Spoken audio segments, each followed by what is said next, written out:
Hi all, welcome back to my YouTube channel. ಇವತ್ತು ಹೀರೆಕಾಯಿ ಹಾಗೂ ಸಬ್ಬೆ ಸೊಪ್ಪು ಹಾಕಿ ಸಾಂಬಾರು ಮಾಡ್ತಿದ್ದೀನಿ. ಅನ್ನಕ್ಕಾಗಲಿ ಮುದ್ದೆಗಾಗಲಿ ತುಂಬಾ ರುಚಿಯಾಗಿರುತ್ತೆ. ಒಂದು ಸಲ ಟ್ರೈ ಮಾಡಿ. ಅದಕ್ಕೆ ಒಂದು ಕುಕ್ಕರಲ್ಲಿ ಬೇಳೆನ 2-3 ಸಲ ತೊಳ್ಕೊಂಡಿದ್ದೆ. ಅದಕ್ಕೆ ಟೊಮೊಟೊ ಹಣ್ಣು, ಹಸಿಮೆಣಸಿನ್ಕಾಯಿ, ಕೊತ್ತಂಬರಿ ಸೊಪ್ಪು, ಈರುಳ್ಳಿ, ಬೆಳ್ಳುಳ್ಳಿನ ಸಣ್ಣದಾಗಿ ಹೆಚ್ಕೊಂಡು ಹಾಕೋತಿದ್ದೀನಿ.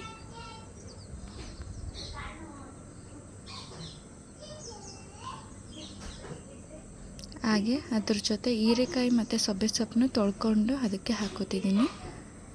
ಈಗ ಎಷ್ಟು ಬೇಕೋ ಅಷ್ಟು ನೀರು ಹಾಕ್ಕೊಂಡು ಈ ಥರ ಒಂದು ಬಟ್ಲ ಹಾಕಿದ್ರೆ ಮೇಲ್ಗಡೆ ವಿಶಿಲ್ ಹೊಡಿಬೇಕಾದ್ರೆ ಇದಾಗಲ್ಲ. ಹಾಗೆ ಅದು ಬೆಂದಿದೆ. ಈಗ ಒಗ್ಗರಣೆ ಹಾಕೋಣ. ಸಾಸಿವೆ, ಜೀರಿಗೆ ಹಾಗೆ ಕರಿಬೇವು ಹಾಕ್ಕೊಂಡಿದ್ದೀನಿ. ಈಗ ಸ್ಮ್ಯಾಶ್ ಮಾಡ್ಕೊಂಡಿರೋದನ್ನ ಬೇಳೆ ಅವನ್ನೆಲ್ಲ ಆ ಸಾಂಬಾರಿಗೆ ಹಾಕಬೇಕು. ರುಚಿ ನೋಡಿಕೊಂಡು ಎಷ್ಟು ಉಪ್ಪು ಬೇಕೋ ಅಷ್ಟು ಹಾಕೋಬೇಕು.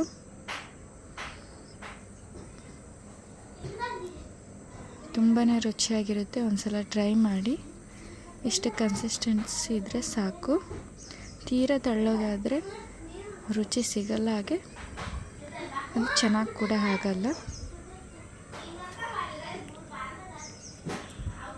ಚಾನಲ್ ಪ್ಲೀಸ್ ಸಬ್ಸ್ಕ್ರೈಬ್ ಆಗಿ ಸಪೋರ್ಟ್ ಮಾಡಿ. Thank you.